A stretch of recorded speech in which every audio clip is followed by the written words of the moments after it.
अच्छा तो स्टूडेंट्स इस तरह करते हैं कि आगे हम देख लेते हैं ये लेक्चर।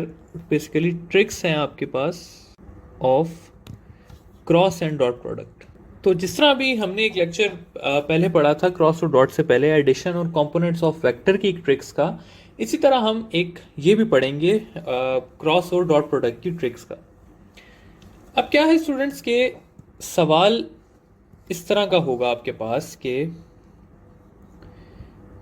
टू वेक्टर्स ए आपके पास दिया होगा 3i प्लस 4j और बी आपके पास दिया होगा 6i प्लस 8j और आपको कहा होगा कि find angle between A and B.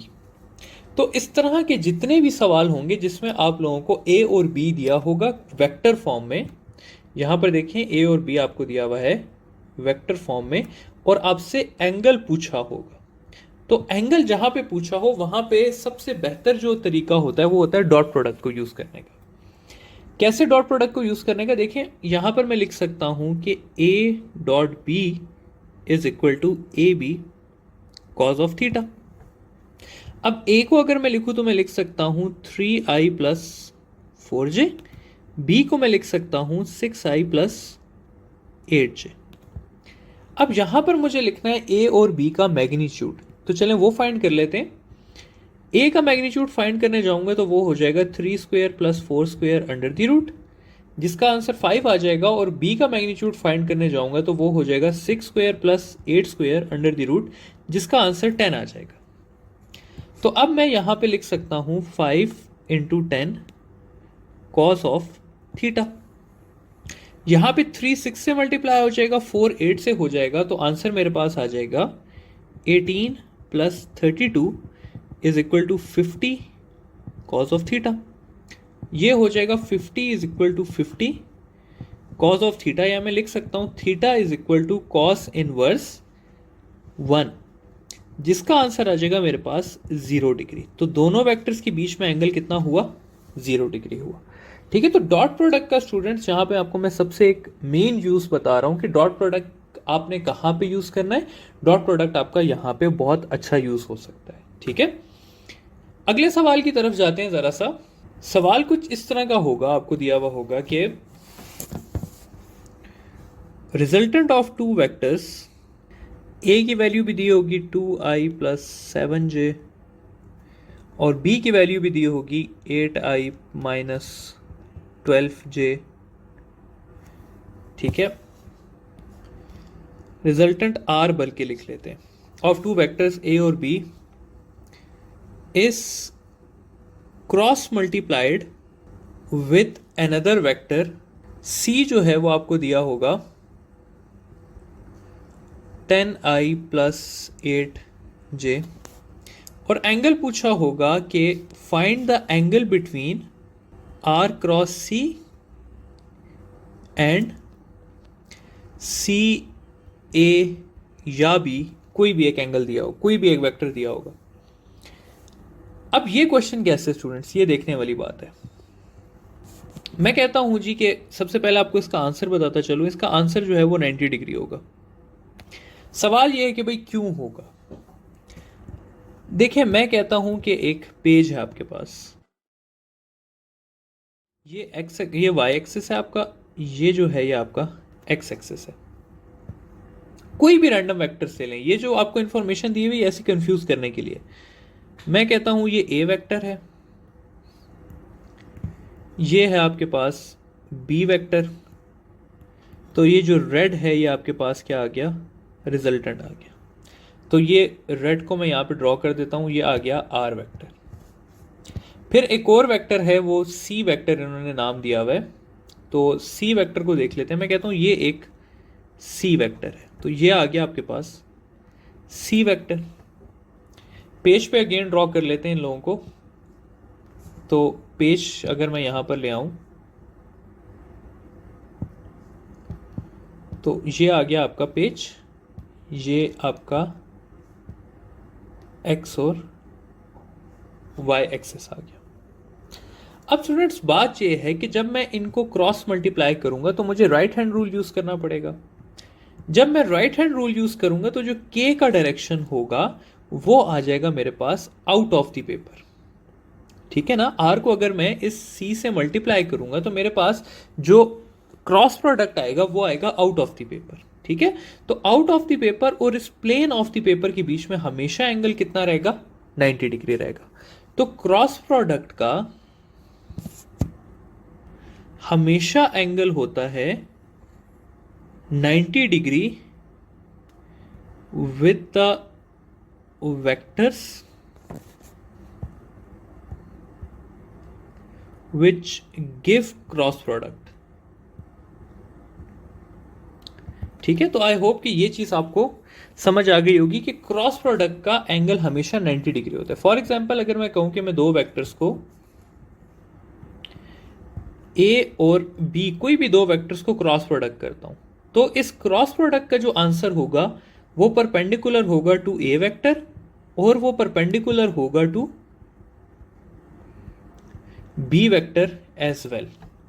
ठीक है, इसी तरह अगर मैं कहूं कि मैं बी क्रॉस डी करता हूं तो बी क्रॉस डी परपेंडिकुलर होगा बी वेक्टर के भी, और बी क्रॉस डी का जो आंसर है वो परपेंडिकुलर होगा डी के भी। ठीक है, तो ये चीज आप लोगों को पता होनी चाहिए। अब एक और कंपाउंड सवाल है आपके पास जिसमें वेक्टर क्रॉस प्रोडक्ट और डॉट प्रोडक्ट दोनों इस्तेमाल होते हैं, और वो है मल्टीप्लीकेशन ऑफ यूनिट वेक्टर्स। 3-4 सवाल कर लेते हैं। सवाल कुछ इस तरह के होंगे कि आई डॉट आई क्रॉस जे, सवाल हो सकता है आई क्रॉस जे डॉट के, सवाल हो सकता है आई बल्कि जे क्रॉस जे डॉट आई। ठीक है, तो ये कुछ सवाल हो सकते हैं आपके पास, और इनको सॉल्व कैसे करना है। देखिए, आपने ब्रैकेट वाला पहले सॉल्व करना है। जिस तरह कि अगर मैं पहले सवाल की बात करूं तो आई डॉट आई पहले सॉल्व करना है। हमें पता है कि आई डॉट आई का आंसर आता है 1, तो 1 को अगर मैं जे डॉट जे के साथ मल्टीप्लाई करूंगा तो आंसर मेरा क्रॉस प्रोडक्ट करूंगा तो ये स्केलर इनटू वेक्टर होगा और ये मेरे पास जे ही रहेगा। ठीक है, अगला सवाल देखते हैं। अगले सवाल में कुछ इस तरह से है कि मैं कर रहा हूं आई क्रॉस जे। अब आई क्रॉस जे के लिए मुझे वही सर्कल बनाना पड़ेगा अपना, जिसमें मैं लिखूंगा आई जे और के। तो आई क्रॉस जे जब मैं करूंगा तो आंसर मेरे पास आएगा के, तो इसका आंसर आ गया मेरे पास के। अब मैं करूंगा के डॉट के, तो के डॉट के का आंसर आ जाएगा 1, तो इसका आंसर हो जाएगा 1। आखिरी चीज देख लेते हैं, तो जे क्रॉस जे इंटू आई, जे क्रॉस जे का आंसर होता है मेरे पास नल वेक्टर, और जब मैं इस नल वेक्टर को आई के साथ करूंगा तो इसका आंसर भी आ जाएगा 0। ठीक है, तो इस तरह के सवाल आप लोगों से पूछे जा सकते हैं और इसके आंसर इस तरह से आपको पता होने चाहिए। अब नेक्स्ट चलते हैं और साइन और कॉस के आपस के सवाल देखते हैं कि भाई साइन और कॉस एक ही सवाल में, बल्कि इसको मैं साइन और कॉस कह रहा हूं, सॉरी, क्रॉस प्रोडक्ट और डॉट प्रोडक्ट एक ही सवाल में आपके पास कैसे आ सकते हैं। 2 एग्जांपल्स हैं मेरे पास जिनसे आपके काफी सारे सवाल और डाउट्स क्लियर हो सकते हैं। सवाल कुछ इस तरह से है कि dot product of 2 vectors A and B is A B. ठीक है, तो what will be their cross product, ये सवाल आपसे किया जा सकता है। तो देखिए स्टूडेंट्स, अगर 2 वेक्टर्स हैं ए और बी और उनको मैं डॉट प्रोडक्ट करता हूं और उनका आंसर आ जाता है ए बी, तो इसका मतलब हुआ कि कॉस थीटा का आंसर 1 है। और कॉस थीटा का आंसर 1 कब आता है, जब थीटा आपके पास 0 डिग्री होता है। तो मैं कह सकता हूं कि इन दोनों वेक्टर्स के बीच में एंगल कितना है, वो है जी 0 डिग्री। अब जब मैं इन्हीं 2 वेक्टर्स को क्रॉस मल्टीप्लाई करूंगा तो क्रॉस मल्टीप्लाई इस तरह हो जाएगा कि A cross B is equal to A B sine theta N. Theta है हमारे पास 0 डिग्री, तो ये हो जाएगा साइन 0, जिसका आंसर आ जाएगा नल वेक्टर हमारे पास। ठीक है, तो ये इस तरह से एक सवाल सॉल्व हो गया। इसी तरह अगर आपको क्रॉस प्रोडक्ट का आंसर ए बी दिया होगा तो डॉट प्रोडक्ट का आंसर जीरो आएगा।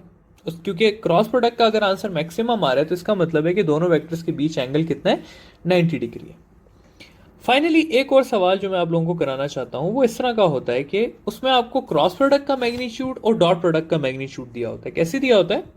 Magnitude of cross product of vector a and b is under root 3 while their dot product is 1. Find angle between them. ये आपके पास सवाल है। तो इस तरह के स्टूडेंट्स जितने भी ज़्यादा सवाल आपके पास आ जाएं, आप लोगों ने सिंपल इसमें इस तरह से लिखना है कि a क्रॉस b का आंसर आपको दिया हुआ है